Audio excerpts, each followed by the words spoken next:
But, there we go. First thing I want to do is to welcome everybody here this evening. Confusing though it may be, and we ended up with being allowed to be here and then not being allowed to be here. But I'm so glad all of you are here on Zoom, and that Michael and Pastor Mimi are here. And this is wonderful. Can we turn that? Oh, that would be great. Yeah, thank you. Hang on just a sec. We had a parade going down the hallway. Okay, here we go. Anyway, we had decided, we being HRC, decided that we were going to start each meeting with a little bit of a reflection or a prayer.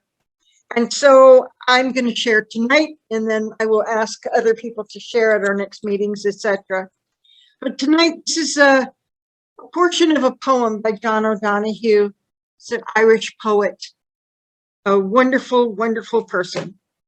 And I love his poetry. And he's talking about adventure. He says, awaken your spirit to adventure. Hold nothing back. Learn to find ease in risk. Soon you will be home in a new rhythm, for your soul senses the world that awaits you.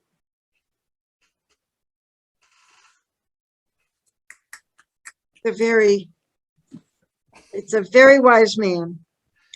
And that is from his, from his book, Ordinary Wandering, which is amazing. I'll be happy to. I would be happy to. Email reflection. Okay. Be happy to. Yeah, his poetry is just it touches my soul. It resonates with me very much. Very much. Normally for our regular meetings, we have updates from the recent board meeting, but we didn't have one this evening, although we did have a really nice theological and philosophical discussion before you all got here, which between Malcolm and Mark and myself, it was really good. It was excellent. But I would like to do some introductions here. And we'll go ahead and start with Mike. And if you'll talk about how long you've been around Human Relations Council, and yes, and just let them know who you are and why you're here. That's a good question. Why are you here? Because I called you. Niyam, everyone. That's hello in the Payong Kochimulu Senior Indian language. So I've been a member of the Human Relations Council since about 1998. Yep. So it's been a little while. And I really believe in the work of the council because it's building bridges and creating understanding between people of all different backgrounds. I know our mission has been to work, for unity, for human understanding, for social justice, and all of those things. Of course, inspired by people who've come before us. And I hope that we'll all, do our part, make the Valley a better place. And we'll learn more about each other, and we'll learn to love and respect each other more so. So myself, actually, I was born here in Hampton on the Saboba Indian Reservation, and I'm an enrolled member of the Cahuilla Band of Indians, which is by ANZA. But I live here in San Jacinto, and I'm currently a graduate student at UC Riverside. I've gone back into school many, many years since my first time at the university. Quite a challenge and a blessing at the same time. Thanks for being here, everyone. Happy to see you all. Happy to meet you. Thank you, Michael. Thank you. And Pastor Mimi, if you would introduce yourself. Hi, I'm Pastor Mimi. I was invited to come by Malcolm, and I'm grateful to be here. And I agree with everything that Michael had to say. And I just want to sit out and kind of get a feel of what's going on. Sure, of course. Well, I'm very glad you're here, Mimi. Thank you. Thanks for being here. Let's see. Mark, how about you? I'm here to provide diversity. Without me, you wouldn't have an old white guy. And God knows we need an old white guy. Not to mention a comedian. Especially a comedian. Malcolm, what else should I say? That you love people and you love unity. Oh, nice one. Excellent. This is I'm good. Bahai. I'm a retired attorney. I enjoy asking interesting questions and stirring the pot at times, and I've been known to have an opinion or two in my life. Really? Yeah, I once had a law professor in a class of 200 or 300 people say, "So, to open the discussion, does anybody besides Mr. Basket have an opinion on this subject?" That's when I knew I was home. Yes, absolutely home. I love it. I love it. Glad you're here. Glad you're here. Gina, how about you? Well, I am Gina Estrin. I guess my newest claim to fame is heading up the Citizens Advocates for Seniors and Homeless Solutions online on Facebook. And I poke my nose into everybody's business, well, especially when it comes to trying to help the homeless people. And I've been a member pretty much since I landed here about almost 4 years ago. And it was the first group I jumped into because it just was close to my heart. All right. Thanks, Gina. I'm glad you're with us. I'm glad you're here tonight. Thanks. Me too. And Linda, how about you? Well, I came in a bit late. What's the question? Who are are you? you? Oh, Why are you here? How why long am I here? Yeah, like who are you? How long have you been around HRC? Why are you here? All those kinds of things. Well, okay. Well, I'm Linda Greelick. I'm from Golden Era Productions. I'm the community events director at the Golden Era Golf Course, which we have not reopened yet, but we're overseeding the golf course and renovating the greens, so we're getting it all ready. And why am I here? I don't know. I've been coming to the Human Relations Council events for 10 years, I guess. At least, yeah. And have been a part of the council on and off since then. Well, it's, you know, I am interested in human relations. I'm interested in human rights, you know. Great. Well, I'm glad you're with us, Linda. Thank you. Thank you very much. And Malcolm, how about you? I am Malcolm Lilienthal, Mayor Pro Tem of the City of Hemet. And I think one of the reasons why I joined the Human Relations Council is because I wanted to make sure that we not only did we focus on the rights of human beings, but the responsibility element as well. Thank you. Thanks, Malcolm. Thank you very much. Thank you. I'll do my little spiel, and then I'll have Malcolm introduce our speaker. Okay. I'm Mary Morse. I'm president of Human Relations Council, and I've been since 2000, 21 years, long time. And this is just something that's just very near and dear to my heart. I've been working for civil rights for most of my life, and this just fit with my heart. This whole thing did, and I love these people. It's just it's a great organization, and our dear friend Charles, who is the founder, Charles Knox, just such a great man. He knew this town was going to need something like the Human Relations Council. He was a very, very wise man, and so I'm just glad that we're able to carry on his work. So anyway, so I currently lived down here for 22 years, Hemet and San Jacinto, and now I live in Idlewild for 15 years. So, but I'm, you know, this is home. This whole area is home. So, and Hemet and Santa Center are still near and dear to my heart. So we'll keep doing this. Anyway, okay, Malcolm, would you please introduce our speaker? Well, here's a story. A lovely lady. I'm kidding. This is the lovely Arianna Reyna, 1R, 2 N's, who is going to present to you about CRT, right? And I'll just make sure I get the acronym right. She is an associate marriage and family therapist working at a company called New Hope Christian Counseling. And she is about to get her second master's degree. And so I'm very pleased to introduce you guys this lovely woman. She's very intelligent, and I've learned a lot from her. So I'm going to let her take over now.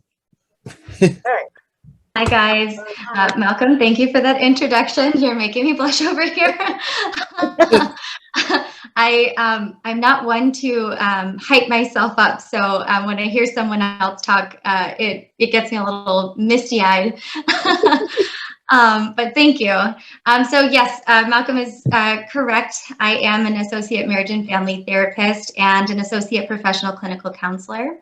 I have a passion for critical race theory, and part of that has to do with my personal situation, and that is that I am half Black and half white. So I've had to deal with a lot of weird intersectionality as it pertains to racism and what that looks like in the United States. And so this is my take on critical race theory. Now, you guys might have heard other people speak on it. I think I take a very humanistic approach when it comes to critical race theory, because the idea behind it is that it's not supposed to put anyone down. It's to give everyone information, and then for you to decide, what you feel is best for you. But also what is best for the whole. So we're going to kind of review the difference between equality and equity, as well as some of the principles that critical race theory teaches. I think it's imperative to really know about this. This isn't new, but we have been hearing about it a lot in the news lately. So I think people are thinking that this is a new construct, but this has been around since the early 60s. And this is, right in the era and the time when slavery really started to be abolished. But as we know, there are still places that are being affected by racism in the United States. And that's true not only for our Black members of society, but also for our Native Americans, our Latinos, our Asians, and any minority that is not white. And that doesn't mean that white is wrong or that people should have white guilt. It just means that we have to be very present and aware of our position in society. So, for example, for myself, I am a mixed race woman living in the United States. What does that look like for me? Well, typically, I don't get bothered a lot when it comes to policing, when it comes to systems and such. However, if I do talk about my race, whether it be on a job application, whether it be in an interview, I do notice the eyebrows go up and the judgment sets in. And so that's just my personal story and my kind of history. And I'm going to incorporate that throughout this presentation. Hi, Dennis. But, feel free to ask me questions as we're going along. Mary, do I have the ability to share my screen with you guys here? I can do that. Hang on. Let me make sure I've got it set up. Okay.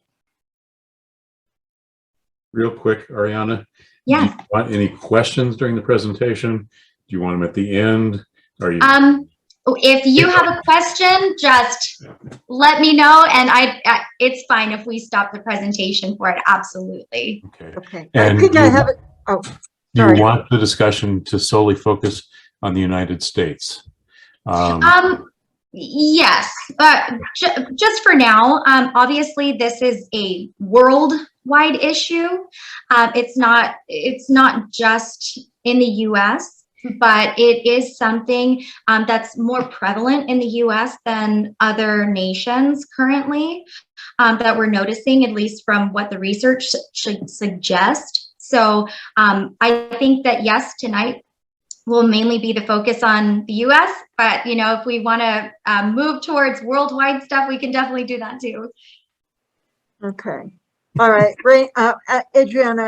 Arianna, I'm sorry. Arianna, I believe I've got it set up so that you can share.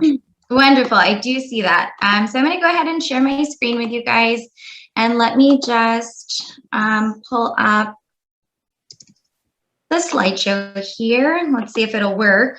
Can you guys see this okay? Yes. Yeah. Okay, awesome. Let me set it up so that I could see you guys too. So what is critical race theory? So there's lots of definitions out there, but the most simple, basic, really definition is that it's an academic movement of US civil rights activists, and this includes scholars as well, who seek to critically examine the intersection between race and US law. So obviously there's challenges with this. It's challenging the ideas that we have about race as a society, but also the systems that we have in the United States. It's an emotionally taxing subject because people who understand it seek to try and fix things, and people who don't understand it or claim willful ignorance really don't allow the space for change to come about. So that takes an emotional toll on our minority populations. And just a simple meaning behind all of this is that critical race theory, in my opinion, remember this is just my opinion of what I've researched, what I've read, and it's really to provide a unifying message for what is to come. So obviously, you know, we hear a lot like, oh, we want world peace, but you know, we all have opinions and ideas about what that might look like. But critical race theory, in my view, is really a way for us to advance forward and think critically. I mean, when you're critically thinking, it doesn't just mean that this is the only way that we can do it. It just means that, you know, there's an output and then there's many different opinions, and then you work to construct the best system there is possible.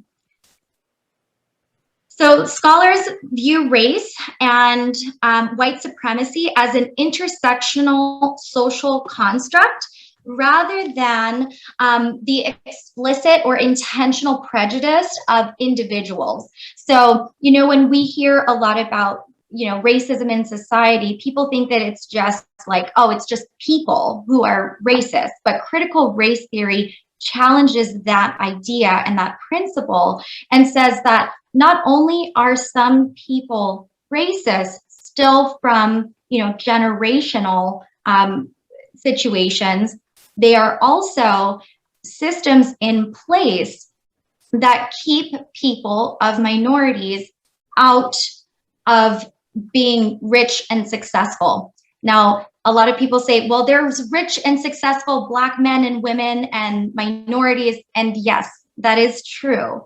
But while that's true, that's not true for all minorities.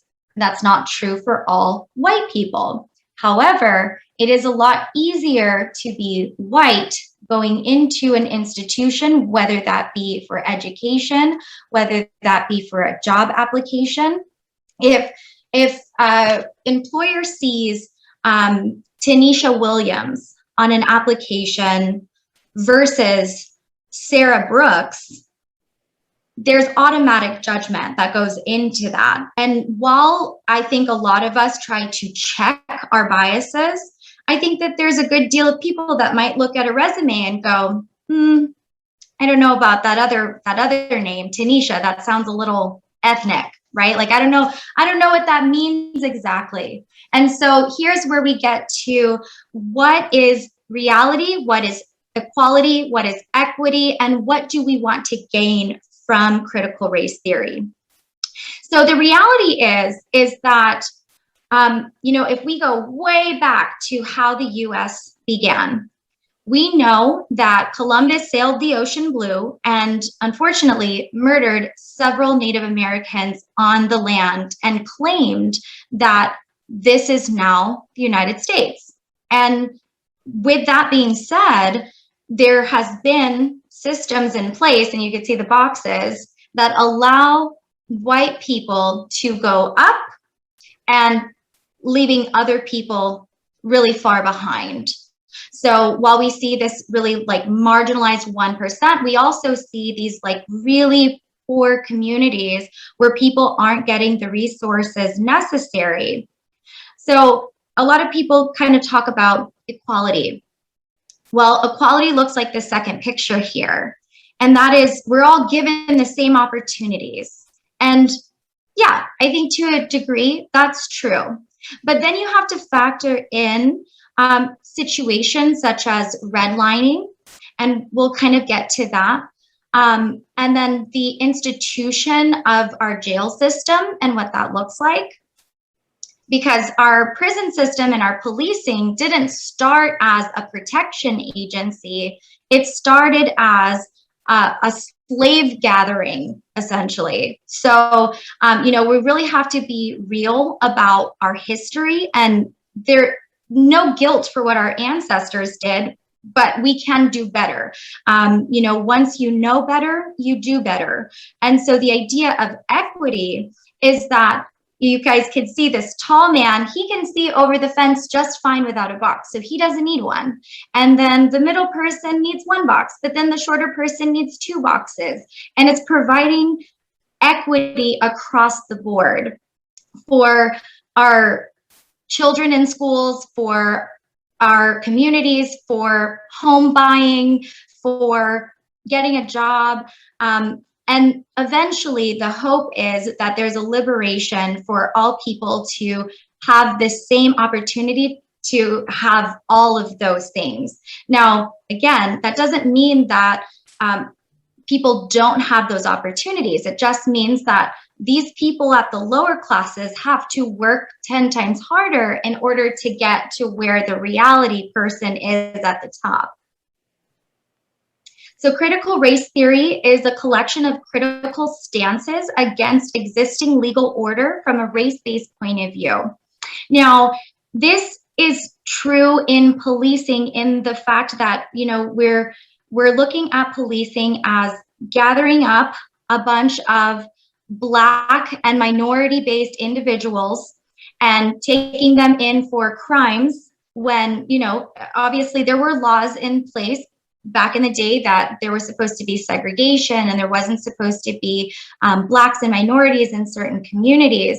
And so then we kind of see this generational trauma that occurs when there are fathers and mothers being taken away from the home and being put in these policing systems. And fast forward, I'm not sure if you guys know a lot about epigenetics, but just to give you a short story here, there was a study done, and I believe it was by Yale, but don't quote me on it, but it was of mice. And they had a mother mouse in a cage, and they made her afraid of red objects.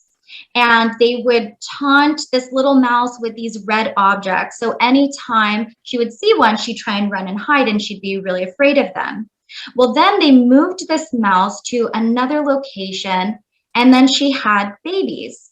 Well, these little mice babies, without any type of assistance or coercion, when they held up something red, these mice babies were automatically afraid and on the defense from this red object. So this is really what we were seeing as people were getting locked up for, just ridiculous crimes. And again, this isn't to say, oh, poor Black people. This is to say that they were removed from familial situations. And then now we're seeing this trend, and, the stereotype is, oh, Black men leave their families. And in reality, that's simply not true.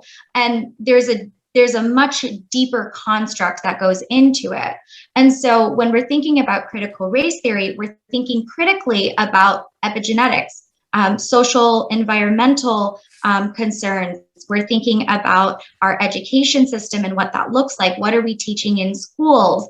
I know that the majority of race-based situations I've learned has been by experience, and then also by my own research as a scholar myself. I didn't learn a lot of these principles or constructs in school. So I kind of touched on redlining earlier. What is it? So redlining is the discriminatory practice that puts services, financial, mortgage, housing out of reach for residents of certain areas based on race or ethnicity.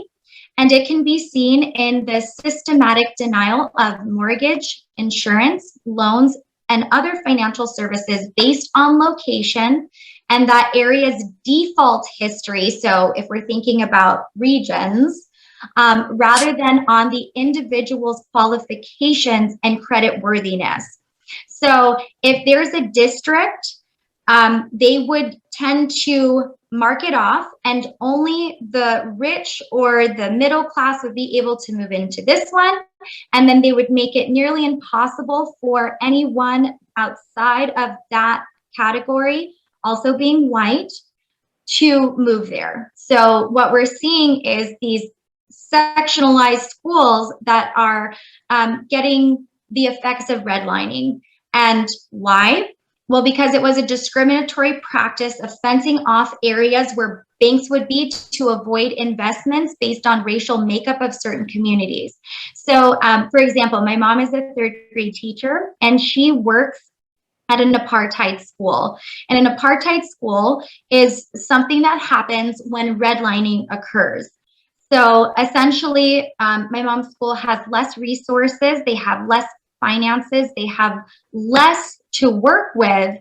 Whereas, you know, like if she just drives 15, 20 minutes up the road, there is this huge area where they have all the resources that they need. All of the kids come to school with food in their bellies. But for my mom, she buys foods for her kids so that they can eat every day. So there's a huge disparity, even still to this day, on how redlining has affected the US population. So a lot of people view critical race theory as the sum. So when people talk about race, it's kind of like, oh, that's just critical race theory. But that's not it. It is a systematic concern, but critical race theory has many parts, and I'll go over each part with you guys. So obviously, it's not just Black people who experience active racism. We see this a lot in our Native American population, in our people with disabilities, in Asian communities, Latino, Indian, and they're all critical race theories surrounding these specific dynamics as well. I'm not as versed on those as I am on my own because it's my culture and I've grown up being in a mixed race household. So that's why I concern myself with a lot of this. But I'm going to go ahead and stop my sharing now and give you guys a lot of information, even more information. So when we talk about critical race theory, we are not only talking about just, one section of society. We are talking about our sexuality, our race, our class, our religion, our social structures. We are kind of going over all of the dynamics. So there's a critique of liberalism in critical race theory. Scholars tend to question functional liberal concepts, and this isn't to be political, this is just based on the research that I found. And it's a race-conscious approach to social transformation. So by critiquing these ideas and implementing affirmative action and taking away the idea of color blindness, it we are able to model a better scale of what it looks like to have inclusion and equity for our populations. Another theme of critical race theory is storytelling and counter storytelling. So by naming your own reality. So I know for myself, I've been called the N-word, I've been called an Afro, I've had racial slurs thrown at me, but I know that as a mixed race woman in this society, that I'm not going to get it half as bad as a Black woman or a Black man who appears to be Black in our society. And that's true for, some Pacific Islanders because they're of darker complexion. So they may get treated differently as well because people may mistake them as being Black. There's intersectional theory that kind of goes into critical race theory as well. So we're examining race, sex, class, national origin, sexual orientation, the combination of intersections and what that looks like, the difference in pay, men compared to women. And then if you break it down even further, the difference in pay for Latina women, Asian women, Black women, and white women. Standpoint epigenetics, and that's the view of members of a minority that have the authority or the ability to speak about racism. So not that white people aren't able to speak about racism, but white people don't actually have racism wrought against them. And this is true because they don't have systems in place that keep them down. However, all the other minorities, we all do. We do have institutions and systems in place that do keep us down. And although not everyone allows that to happen, it is true for the minority and the majority of the minority population. If we're talking about structural determinism, that's the structure or legal thought of how culture influences what is being put out. So the mode of thought that's widely shared. And there's an empathetic fallacy that goes along with that, that just because you offer, oh, I'm so sorry that you went through that, that's not enough to create change, lasting change in our society. We mostly seek out information about our own culture groups. And I think that's where I've been living in, the Black and white and where do I fit category. But I also had the great opportunity to kind of dive into a lot of Asian culture when that started coming up. And I learned a lot from my friends. So you can learn a lot from other people who are experiencing those cultural disparities. There's also an idea in critical race theory of non-white cultural nationalism or separatism. So basically that means exactly what I was kind of explaining, that, me as a mixed race woman might get hate from a Black person in society because I don't know their struggle. And they're absolutely right, I don't. But it's just acknowledging those social cues and what that looks like, and acknowledging that there's no guilt or shame behind that. We didn't choose to be born this way, but we can acknowledge and do better moving forward. So when we're talking about critical race theory, we're really talking about a huge mixed bag of different systems in the United States and how to make them potentially better. So I hope that was beneficial for you guys and you learned something. And I would love any questions if you have them. Let's just ask it. Thank you. Thank you. Okay, just raise your hands and I'll call on you if you have questions. Yes, Mark. I have many, but I'll start with one. Redlining, in my opinion, was worse than what you said. You talked about geography, but it was also a tool for stopping the block breakers and the integration of neighborhoods. In those cases, it was not based on the historical. It was based simply on race. And while you and I would, at least in this area, disagree on many, many things, I see the primary usefulness of critical race theory as educational. Okay. You know, I respect Thomas Sowell, for example, more than I do a lot of the CRT people. Certainly the communists that state explicitly they're out to break up the nuclear family. I think that's incredibly destructive to society. It's incredibly destructive of the Black family, as we, and I say that in quotations because I don't believe in race.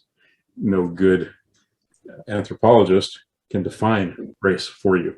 And we are a multi-genetically designed and integrated society. But in terms of understanding prejudice, in terms of understanding the history, in terms of understanding what was deleted and sometimes systematically deleted from the history that you were taught, I find this theory very, very useful in creating discussions. You know, most high schools, certainly when I was a student, didn't talk about the Black laws. And a number of the things that you referred to and the gathering of people, I would disagree about the purpose of the law, but certainly the purpose of the Black laws was very explicit. And it was a source of very, very cheap labor that eventually in some areas of the South almost replaced slavery in function in terms of what they spent or paid prisoners to do work that was equivalent in many ways to slavery. Many other thoughts, but I'll just throw that out. And as I say, the redlining in particular was worse, and the Black laws I think also were, you know, you alluded to it, but it was after Reconstruction worse than what most people understand. Yes, absolutely. And Mark, I completely agree with you on that. Thank you, Mark. Anybody else? Yes, Gina. I popped in my head the reference back to the Bible with Moses leading the people to the promised land, and the fact that he and his generation were not allowed in there. Why? Because they had their prejudices and their previous thoughts and things that they needed to change. And I think we're going through a similar thing now. But in modern culture now, and especially, well, no, even then, economics plays a huge factor. And, you know, you brought up, Mark, the cheap labor and so forth. I mean, it's inevitable. There are jobs people don't like to do. So, you know, let's get somebody, you know, else that's going to be cheap to do, you know. So that's that. And then there's still a carry forward effect, like with the redlining you were talking about. It was actually, I think it was an ARP article of all things, where they were talking about how retirees or people over 65, they don't have enough, most people don't have enough money to retire or to, I mean, I myself am on like minimum wage stuff, but the reference to the fact that because I owned my home, I had a little bit of a fund to rely on, the equity in my home to live on.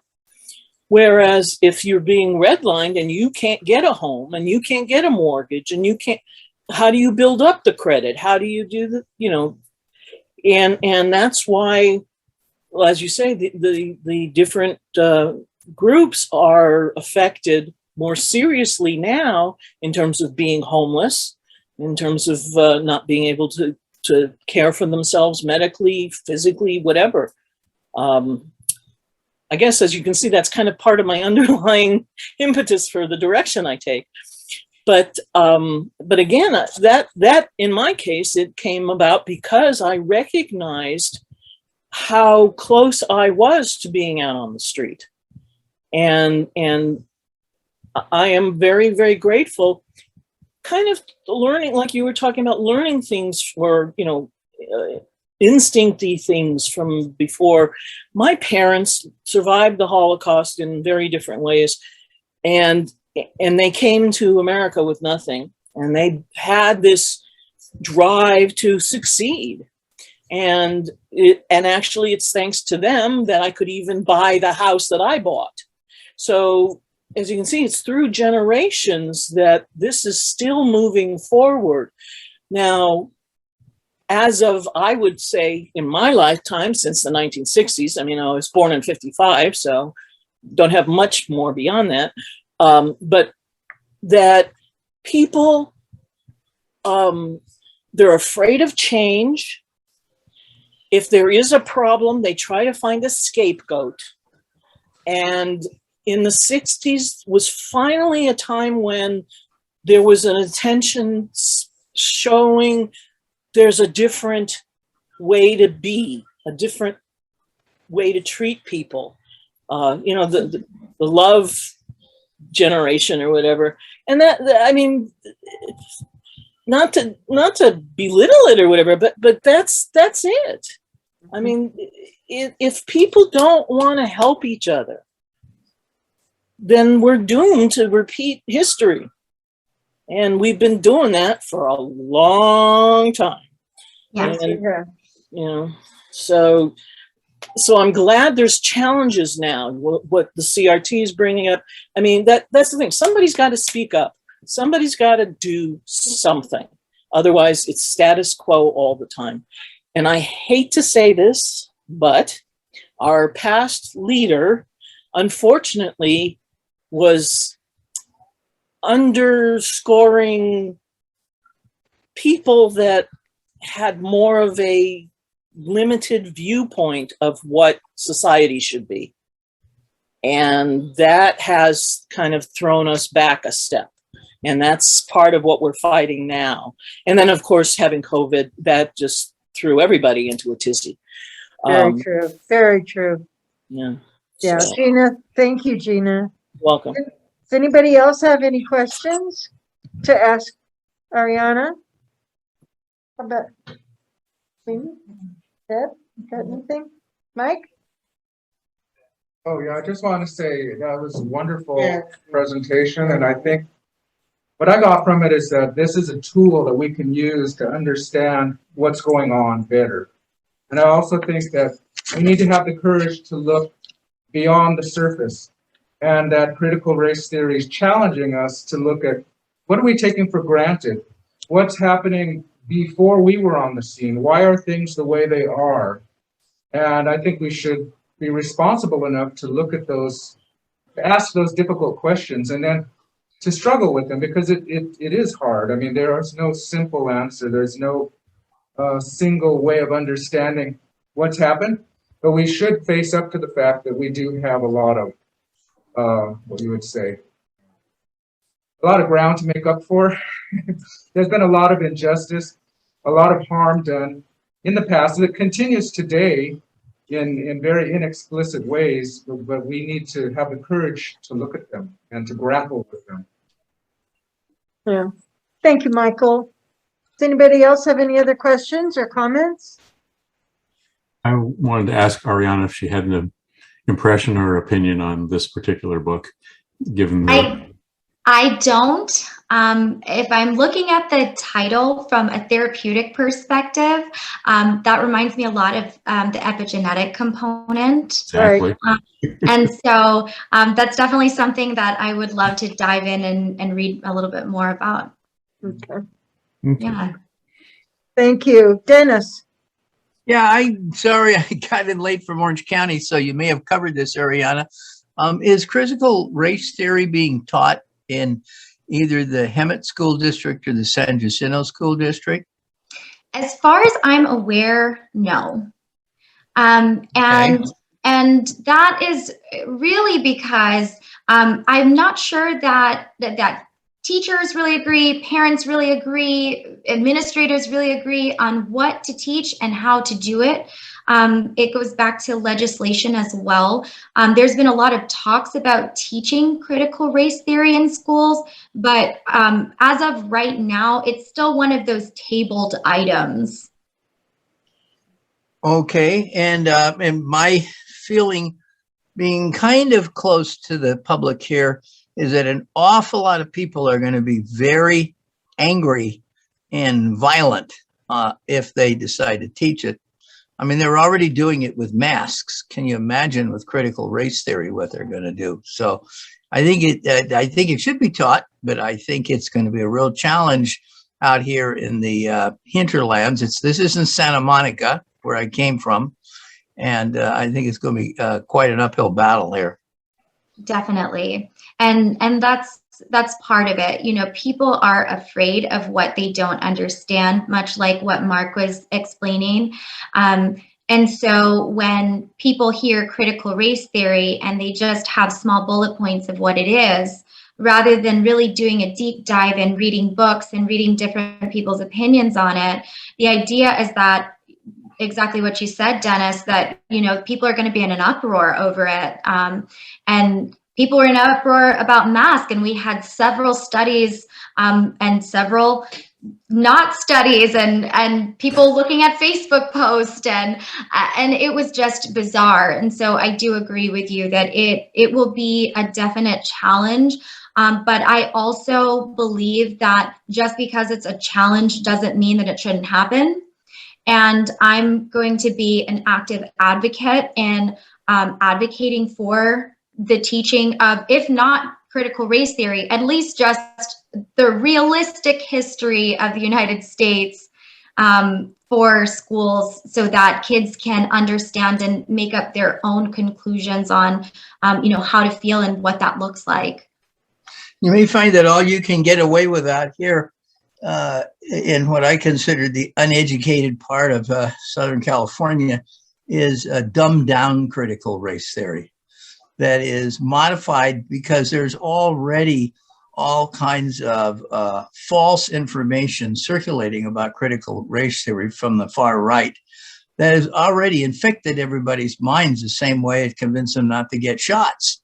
And so you've not only got to deal with just the difficulty of wrapping your brain around critical race theory. Did they really treat people that way? Now you've got to deal with all these people who have been infected by all this misinformation. So it's going to be a one big challenge, I'll tell you. Yeah. Dennis, it's not a monolithic movement. I think Arianna could probably say much more on that, but everybody from family counselors who specialize and look at, you know, which of these ideas are helpful to marriages, to families, to self-respect, identity, all the way to, you know, some of the founders of BLM who have websites that say, you know, they are explicitly trained in promoting a communist agenda. And that's right. Everybody subscribes to that, and that doesn't make it untrue, but it does mean that the education needs to be a lot broader. Right. If we're going to get substantial truth out. That's a good thought on how to approach it. I like that. I've heard a number of people speaking against critical race theory. I would say, first of all, because they don't really understand what it is. And secondly, Right. that they think it's all about telling the story that whites are totally bad and they should feel guilty. And who wants to get our kids to feel guilty? That's what I have heard. Yeah. And it's like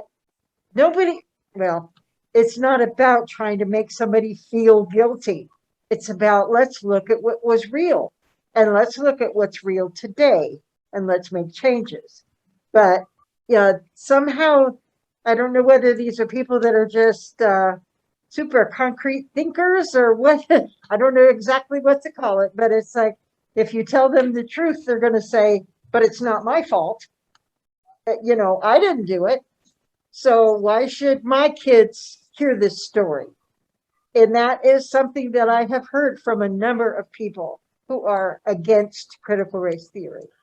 Well, this whole argument was started when the fiction of the gallant South was proposed years ago to cover up the sins of slavery by saying, A, they weren't fighting the Civil War to retain their ownership and their brutalization of people, abject brutalization to keep them so terrified that just one guy with a gun could keep, 40 or 50 people from running away. And they created this fiction years ago. And every member of my family from the South believes it to the day they died, and never did believe that blacks were equal to whites. And their minds are infected by that whole misconception. And I think it spills over into opposition to critical race theory. It's all part of this same thing that they really want to not look at this huge sin that the United States committed on another race that's hardly comparable to anything else in the Western Hemisphere. Right. It's too hard for them to look at that. Yeah. They I don't want to wanna hear what look at it. Malcolm thinks before we get done. Yeah, well, I'm going there. Hey, Malcolm. How about It kind you? of reminds me of that law they put into place, where people were saying it was about the pedophiles. It was something where, and people were thinking that they weren't going to charge pedophiles anymore. And I probably shouldn't be talking about this because it's not, looking at your guys' faces, it looks like you guys don't know what I'm talking about. We don't. It was a recent ballot proposition, and they called it prison reform, and it was a real amalgamation, and it changed the charging and the categorization of misdemeanors and felonies in many instances. Arianna, do you know specifically? Some specific cases, there was a very good counter argument, and it gets, what a pedophile is when you have a couple of youngsters and they're 1 year apart, and one's over the age of the technical consent and the other isn't. And, it was very hard to do the reform and parse out some of the stupid unintended consequences, which probably will occur. Yeah. Does that help, Malcolm? Yeah, that's exactly right. So people took what he just said and said, oh, they're now the pedophiles are going to get away scot-free. Right. You see how you can take, and I don't think people are intentionally lying when they're arguing against things. I think the way it's presented to people skews their bias or skews them in a way that, because it's like if I have a couple that comes into my session and the husband's going to tell his worldview and the wife's going to tell his worldview, and they're both going to be skewed, and then I have to be this third party that somehow marries the two stories together objectively so that they can both step outside of themselves.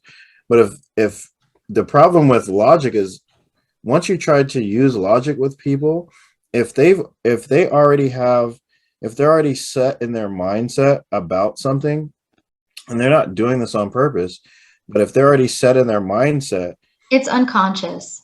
right? Yeah. Mhm. So when you try to say something to someone, if it doesn't match their Worldview. bias or their worldview or anything like that, it's going to cause, like, what is it? Cognitive Dissonance. Dissonance. Yeah. And then logic doesn't really know when it's wrong. So so everybody's saying, oh, we're speaking the truth. And I wish people would stop saying the word truth. All we're doing is speaking facts. And I think when people think of the word truth, they think of absolutes. So I think if we could just use the word facts more, here are the facts. But then people are arguing over the facts. That's true. Right. So, Yeah. and the facts are funny because they change over time, which doesn't mean that they're wrong. You know what I mean? It just means that it's just temporary. And so I just think a lot of this has to do with the misunderstandings and people not really taking an objective point of view and not able to just stand back and take an objective point of view from whatever they're listening to. And it just goes back to when I was talking to you guys about communication. and how people take in information, and you say it one way, but they're filtering it through their minds and a whole different. And so somebody could restate something that they think you said, and you hear what they say, you're like, man, that's not even what I said. Right.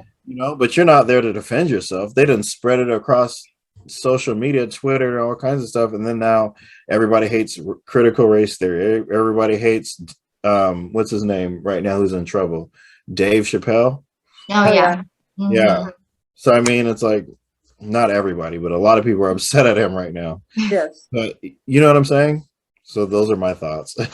Thank you. Thank you, Malcolm. Does anybody else have any questions of He has been Arianna? waiting, and I had a Yeah. thought back Thank you. to Malcolm after that. Yeah, kind of ties into what Malcolm was saying just now too.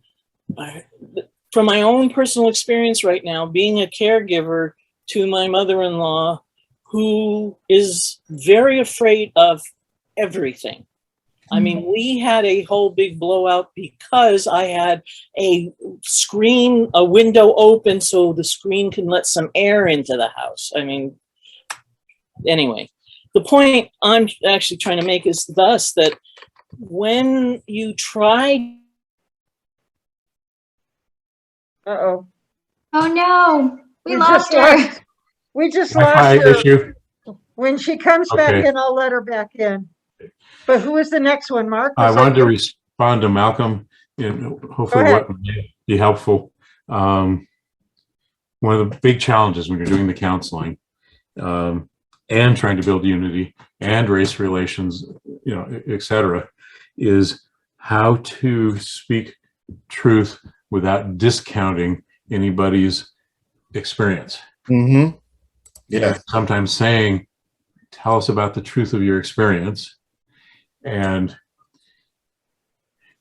like I say, validate and then focus on the fact that what is a big part of what they're sharing is what they felt more than the facts. Okay. And then you can sometimes say, and you can tell I've been in these situations, that, okay, and so-and-so's experience, and, will you acknowledge that he felt that? Okay. And so giving validations on both sides, and then let's come back after the validations and see if we can reconstruct objective facts. Mm-hmm. You can't be successful, I believe, by discounting either person. And sometimes the smallest, everybody's got a germ of truth, and sometimes that smallest germ is a bad experience that they had. Okay. I might say to Arianna, you don't look black to me. Okay. But I shouldn't be saying, okay, it's, not true that you weren't called nigger because I don't think you look like somebody's concept of a nigger. Okay. I have to say, I'm so sorry that happened to you. And, tell me more about what that felt like ideally before we move on to other things or build a unitary construct and talk about, what is the objective here? How are we going to make something positive from this? Will people listen to that experience? Anyway, you can't discount and succeed, in my opinion. Right. Yeah. I agree. Thank you, Mark. We're going to go back to Gina for just a moment because we've only got about maybe 5 or 6 more minutes before we have to wrap up the discussion.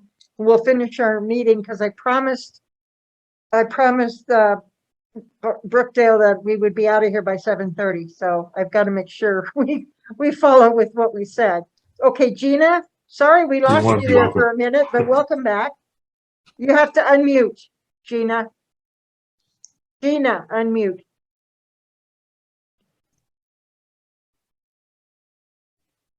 Sorry about that. I'm not used to doing this on my phone. That's all right. You got it. Anyway. All right. Yeah. Where was I? Yes. The main point is, like dealing with my mother-in-law, I give her the facts. I give her the information, but she refuses to accept that information, and therefore she turns it on its ear and says that, you know, I don't know what I'm doing, I don't know what I'm saying, you're lying, you know, and it's kind of a concentrated happening with her based on what's really going on everywhere in the world. People that just are, like Malcolm said, kind of in their space and their ways. They don't want to hear the other stories, the other things, and so they shut it off and ignore it or demean it. It's there. It's prevalent in everything, and it's sad because it is what's keeping us backwards, Yeah, keeping us going backwards. exactly. Yeah. Thank you, Gina. Thank you. Anybody else have anything? Hey, I Raina? would like to Yeah, say go ahead. something really Go quick. ahead, Ariana. So I actually wanted to kind of circle back to when we were talking about getting critical race theory taught in schools, and I think that it's going to be a huge challenge because Gina, I heard you say that your family was Holocaust survivors, and there's not even apt classroom conversations about what happened in the Holocaust. There's only about 12 states currently that actively provide a quality education for the Holocaust because people are afraid of what that might look like. So I think that's going to be the challenge with critical race theory. That is, you know, that people they're so concerned, like Malcolm was saying, about their own kind of worldview. And like Mary was saying, like, oh, well, I shouldn't feel sorry for that. Well, no, it's not for you to feel sorry for. It's so that we don't repeat what happened, so that we don't continue to marginalize people, so that we don't continue down this path of dividing everyone. It's so that we can make a way so that we can all have generational wealth and healthy families and everyone's together, and you know, that's the goal. And will it happen in our lifetime? Probably not. And will it happen in the future? We don't know, but the goal is to get there. And so I think that that's what's really important. I think it really encompasses everything that you guys said, and I thank you so much for allowing me to speak with you today. Well, we're very grateful that you did. Thank you so much, Ariana. We appreciate it very much. It's my pleasure. Thank you, Ariana. Of course. Thank you. And we'll be finishing up our meeting right now. I just wanted to ask if anybody has any announcements they would like to make. And I know Malcolm has one. I do. Yes, you do. You have a meeting Tuesday you want us to come Back to to. Tuesday. In a perfect world, I would be honored if you guys showed up to the next city council meeting to hear a presentation on what CityNet did in the city of Hemet when they went out and did a point in time count for the homeless residents and transients who exist here in Hemet. And then they're going to probably, I don't know exactly how to do it, but I'm thinking they're going to talk about the demographics.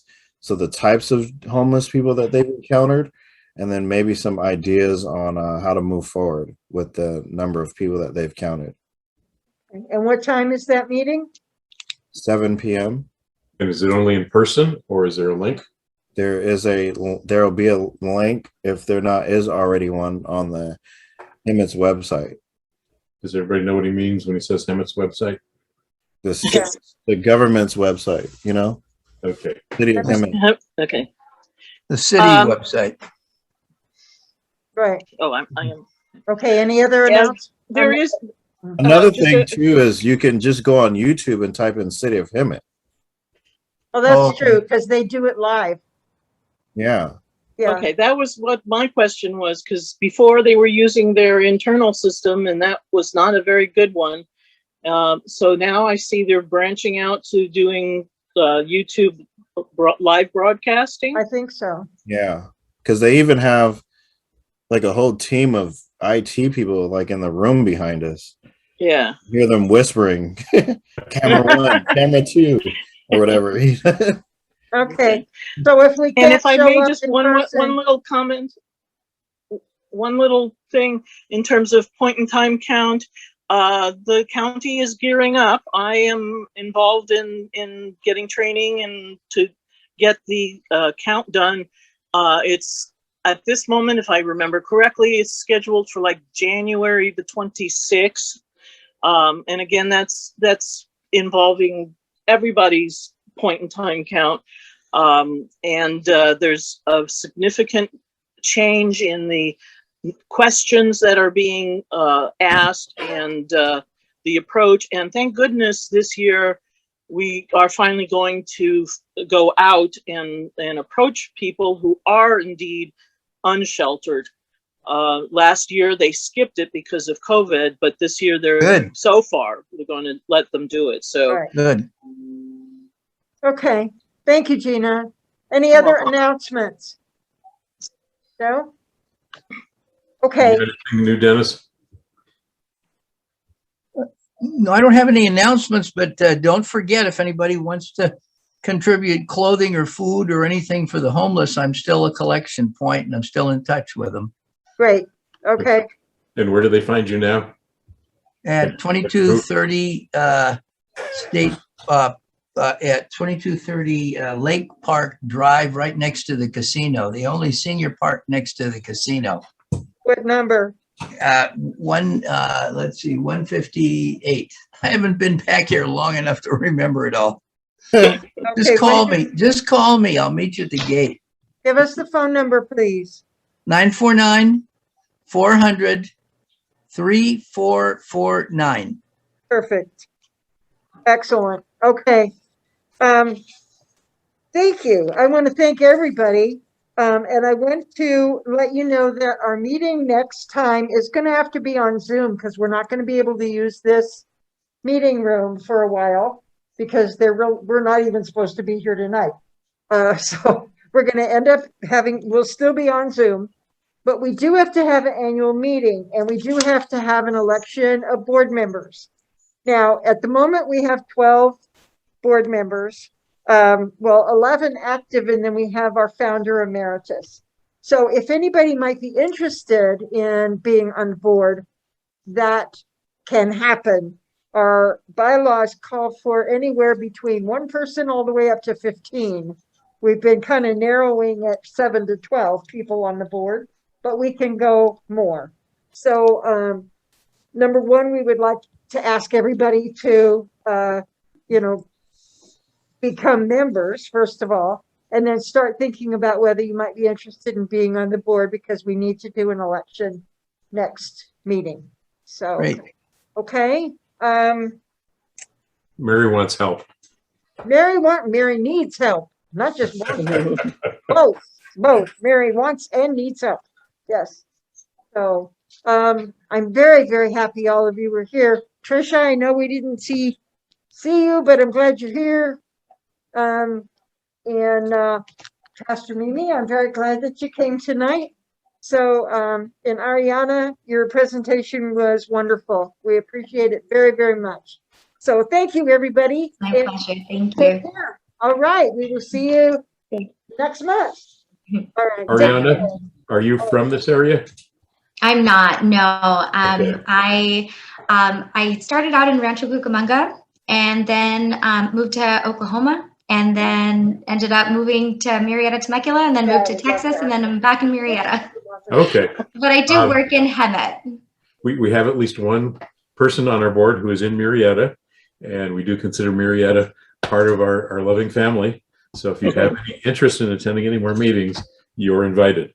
By the way, Thank say a you. prayer for Chuck's wife. She's in hospice. Deborah. Thank you guys. Have a great night. you Take too. care, Bye. everybody. Bye. Good night, everybody. Bye. Bye-bye.